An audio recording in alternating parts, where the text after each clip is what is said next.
So one of the things that I wanted to talk about, that I wanted to get off my chest, is introversion versus extroversion. And I think that this hits home for me personally, because for years I think that I've been either blatantly criticized, for lack of a better word, or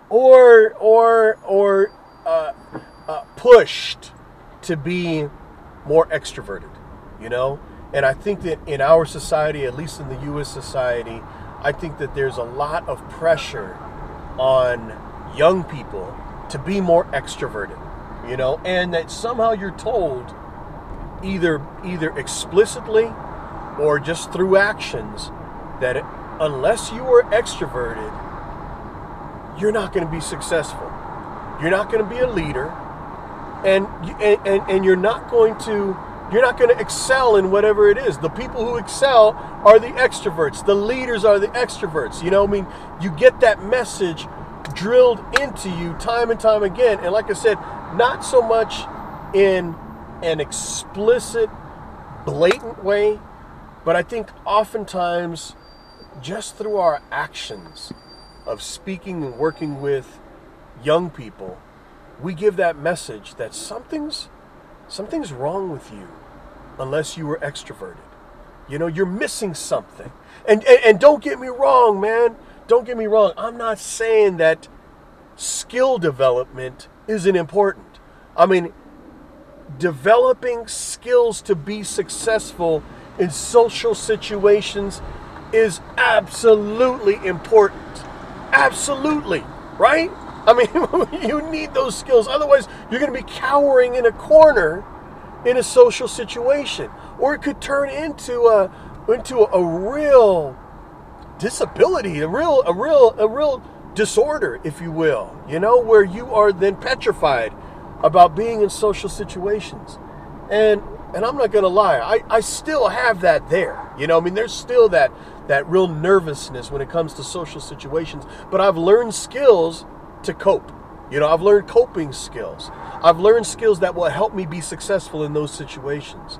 So, you know what, man? I just think that somehow we need to flip this, though. I think it's important. You know, I have a daughter who's 4 years old, 4.5 years old. And as most kids are, not all kids certainly, but a lot of kids, you know, she's a little more she's more reserved when it comes to social situations. You know, she's not the one who's going to go and hug somebody if she doesn't know who they are. And again, not all kids are like that. I know that, but there's a lot of kids who are. And I think that as an adult, as a parent, I try to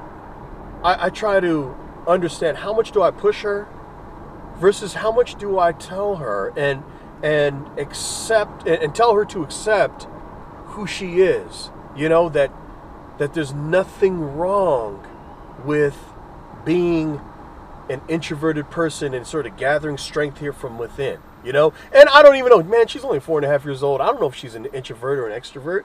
I think it's too early to tell, you know? I mean, I think that right now, you know, I see little snippets of both in her from time to time.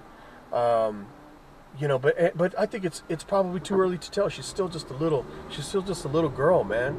But I don't struggle so much, but I certainly actively think about how much should I be pushing this girl, you know, which I think is important. I think that you should be pushed out of your comfort zone. There's nothing wrong with that. I think that's healthy. And at the same time, loving yourself and loving who you are, you know, and accepting that that's who you are and drawing strength from that. I don't think that it was until really a few years ago, you know, maybe 5-10 years ago, maybe 5 years ago, that I think I started to feel more and more comfortable in my own skin. I started to tell myself there's nothing wrong with being who I am. This is who I am. I'm not going to change that. And certainly, again, I have skills that will help me be successful in social situations or times where I need to appear to be extroverted. But there's also a real beauty and I think a real depth to folks who are introverted. You know, I think I have a kinship with those folks who are introverted. My mother has this saying, or she used to tell me that an empty wheelbarrow squeaks the loudest. An empty wheelbarrow squeaks the loudest. Think about that, man. When your wheelbarrow is full and is weighed down and is deep, you know, has some depth there, that wheelbarrow is going to be quiet. It's going to be silent.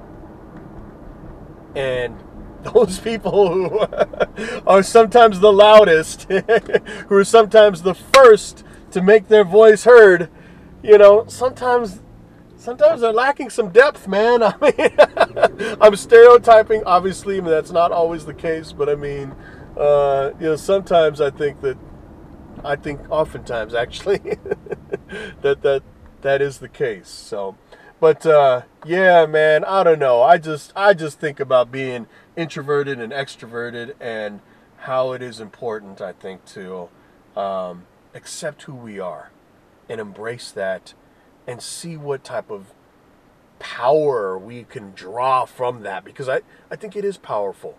I think depth of thinking is powerful. I think sort of weighing pros and cons is powerful. I think that drawing strength from within is certainly powerful. And I think that that's contrary to what we often are told and taught as we grow up, at least here in the U.S. society. So anyway, just a few thoughts on introversion and extroversion. So with that, my friends, my people, continue to stay rooted. See you next time.